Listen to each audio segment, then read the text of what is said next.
prefix like this review by saying this movie, surprise, surprise, did not need to happen at all. Completely unnecessary. I think, in my opinion, I think this movie really could have ended at like Fast and Furious 6, Furious 7 to be realistically. Having Jason Statham, really good action, and concluding with Paul Walker's death. I think that would have worked out, but we're here now, so it's just kind of weird. I don't think we really needed 9 movies, and then Fast and Furious 10 or probably FX is going to be a 2-part like a Deathly Hallows situation. So here we are. I don't think we needed 10 movies, but I just think this is gonna be kind of short, most likely, because there's not much I can say, unfortunately. What do you say? Like, seriously, if you've seen the movie, it's on VOD right now, so you don't have to go to the theater. But like, what do you say about this movie? What do you say about it? There's not much you can say. What do you say about it? Weird action, kind of like dumb things happening, explosions, high budget, stupid conclusion. I mean, come on. The last movie that had a conclusion that actually was like made sense and like felt real was Fast and Furious 6, in my opinion. Maybe Fate of the Furious, I think, was in like that gray area, with the submarine. It was like so stupid, but so like it did feel kind of real in a sense. The ending of this movie seems so fabricated. Like, it literally feels like there's so much CGI, and I know there is, but like, and some it's noticeable too. It's like, I don't know, it like the end of the movie is already in the trailer. Like, you see how the movie ends in the trailer. Spoilers for this review, just because it's been out for so long. So I figured spoilers would be okay for when you look at how long it's been out for. But yeah, I did like the movie though. I had a lot of fun with it. I might do a little summary, I'm not sure. Again, the movie's like 2 hours and 30 minutes. It's a pretty long movie.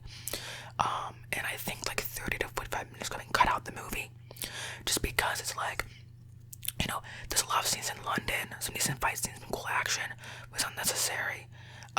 Like, literally, there's a point of the movie where you could like click here, cut this out, and put the clips together, and you wouldn't have missed anything, because a lot of it's just filler. It's like they were filibuster in their own movie just to inflate the runtime. I don't know why. It's not like a TV show where like you want to get more ads or something, or more people watch if it's longer. So I don't know why it had to be so long. I don't know, maybe like they struggled with the pacing issues, so they were like, we just need a bunch of action, and most of it just didn't need to happen, but there were a lot of cool action scenes, stuff like that. I do like the practicality of the Fast and Furious franchise, especially the Furious 7. They try not to use a lot of CGI. That's what I like, is that a lot of it's just practically done, which I appreciate. It adds to the film feeling very real, if I could even call this a film. It makes the movie feel very real. But I mean, I would say the best thing about these movies still is the action. I think the shining stars in this movie are probably Ludacris and Tyrese Gibson, their characters. I think they have a lot of good scenes together, good chemistry. You saw in the trailer, they go to freaking outer space. Like, are we lit? Like, if you watch the first Fast and Furious movies, you would have, if they said, yeah, we'll go in outer space, blow up a satellite, stop this worldwide hacking device called Ares, you would never believe, like, them from the future. You would never believe that. It's like, no, it's too out of this world, literally. They literally go to space. Like, we don't need this. Like, but I loved it. A lot of people say, well, these movies, they're supposed to be realistic. They're supposed to be like about street racing and cars and the culture. It's like, sure, but like, is there an audience big enough for that? I don't know if there is really. Is there an audience big enough to just have movies about cars? I don't know. They wouldn't make as much money, of course. I think the studio realized that. I think the studios realized, if we go bigger and better, we focus more on like fight scenes, like explosions, and we care a little bit less about cars, we can bring a bigger audience. That's exactly what they did, and it's been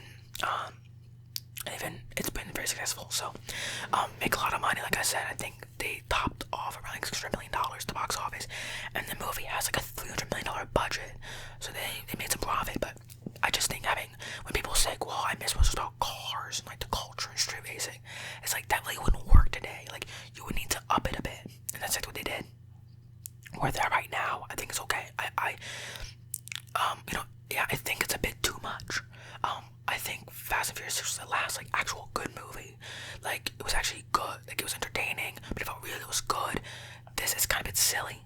But yeah, they're trying to get this device called Ares, and it's basically like what Fast and Fate of the Furious was, where it's basically like, maybe it was Fate of the Furious, but it was one movie where there was like a device, and basically if they got a hold of that device, then it would be like a massive EMP, because this isn't like the first Fast and Furious movie, where like it's been some like, crazy computer chip or something that can do something crazy that could like destroy the world. I'm pretty sure it was a computer device in Fate of the Furious, and Furious 7 is something similar as well. Well, that was like Shaw's brother, but like how much, like how far can you go past that? Once you get to like EMP that can cause a worldwide blackout, where do you go from there? Well, now it's Ares, now it's a EMP that blacks out everything, causes a worldwide blackout. Now you can control anything operating on a computer network, anything that runs on binary, and it's like, okay, where do you go from now then? Where do you go from here? Where are we gonna go next? We've already done massive EMP. You can control anything that's a computer. Where do you go next? Nuclear codes? I don't know. And even then, Ares would have been able to set off nukes. So it's like, I don't know how you can go bigger than this. But yeah, this movie just goes so stupid. I'm kind of rambling. Poor summary, but this movie is like, it's just so much to ramble about, really. Yeah, Han's back. He's on the trailer. I don't think they need to spoil that. I feel like they could have kept Han out the trailer, because if I'm being honest, he didn't like do that much, but what he did was kind of cool. I liked Wade Dage didn't do a lot of it. Francis and Ngannou is in this, so is Cardi B. So that's that. Okay. So yeah, some things just don't make sense. Especially towards the climax of the third act of the movie, a lot of things just don't make sense. Like, Dom sacrifices his life basically, like to save like Letty and his family. But it doesn't make any sense because, like, okay, how Ares works, it's split into two parts. So like, it's like a half, it's a sphere. But to activate it, you need the DNA of the creators of the device. But those creators were dead, but they had a daughter. So the daughter, when she touches it, she can activate Ares. That's basically the key. The key isn't like it is physical, but it's not like an actual like key or like encryption key or like computer chip or something. It's a person. So, but they do the whole cliche of like, oh, Tom's brother Jacob wanted to get caught, like Joker in the Dark Knight. Oh, he wanted to get caught. So now he knows what the key is or who the key is, and he, because he got caught, he was able to bring all of his goons in to basically ambush him, catch him off guard, and that's basically how the third act happens. And Jacob, he becomes a good guy because Tom's like, yeah, I was kind of hard on him. Basically, kind of confusing, but not really. Their dad was a racer. Dad ended up dying. Tom thinks that Jacob killed their father because he was the last person that was inspecting their car. And he finds out that their dad was in debt because Jacob doesn't. Yeah, we were in debt to throw a race. They got paid to throw a race and ended up dying. It wasn't Jacob's fault at all. So that's how Jacob becomes a good guy. But we didn't really get like a big like climactic fight between both of them. And like in Fast 5, we had Hobbs, Dwayne Johnson, The Rock, and Vin Diesel, fighting. It was like a really cool, like realistic, like big macho man fight. We didn't get any of that in here. We got a fight in like a suit place, like a tailor shop, and it lasted like 10 seconds, like 15-20 seconds. We didn't get a really like cool fight between both of them. I thought that was kind of odd, but yeah, he becomes a good guy because the guy he's working for, who's working with Cypher, she's there on FUM. I think she came in at maybe Furious 7. She was very prominent in Fate of the Furious, but I think she was introduced in Furious 7, I think, or it was Fate of the Furious.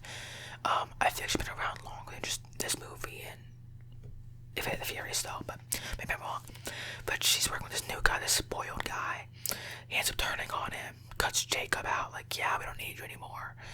And so that's how Jacob that's sort of his reason for partnering with Dom now, is he's been cut out. And Dom realizes, yeah, I should probably forgive my brother. It wasn't his fault. So, really sad. Dom almost dies in a dumb way. Like everyone runs out the building. They lock a door. They do another cliche of like, oh, I'll buy you time to get out. But he doesn't really need to do that, does he? Because it's like a locked door. So how are they gonna get in? I don't. And then he's just sitting there like, why just run out, get in your cars and drive away? Like, you don't need to stay behind. Like, be the hero, Dom. Like, they're going to get away. It's really weird. It's just rambling. Again, most of my videos are gonna be rambling, like just summaries, like in brevity, just because I don't know if there's necessarily like a reason to really like go in depth. But this movie was just so odd. Like, I mean, the third act, like, no pun intended, like literally, like, it goes completely like off rails. Like, it goes freaking crazy. I've never seen a movie like progress in such a crazy fashion. And so, I mean, I gotta be honest, it was fun. Like, you know, would I recommend it? I mean, sure. If you have nothing else to watch it. But this was not a good movie, but it was a fun movie. It was like old, you know. It's not a movie I would watch and be like, oh, that was really good. It was pretty bad, to be honest, but I enjoyed it. It was a lot of fun. Stupid stuff, it doesn't make sense, dumb character decisions, inflated runtime, weird cameos. There's a post-credit scene, would be mid-credit scene, I guess, where Jason Statham being confronted by Han. Don't know why, Shaw would be scared of Han. Shaw's a much better friend than Han is, so I don't know why he'd be scared. If it's of Han, maybe, but I don't know. Like, Shaw, like, when he opens the door and it's Han, Shaw's like, I'm like, why are you scared? But whatever. But yeah, I enjoyed the movie. I thought it was fun. Didn't think it was like a good movie. It was not a good movie, but I had fun watching it. Kind of like old. So, I hope you enjoyed the video. Thank you for watching, and have a good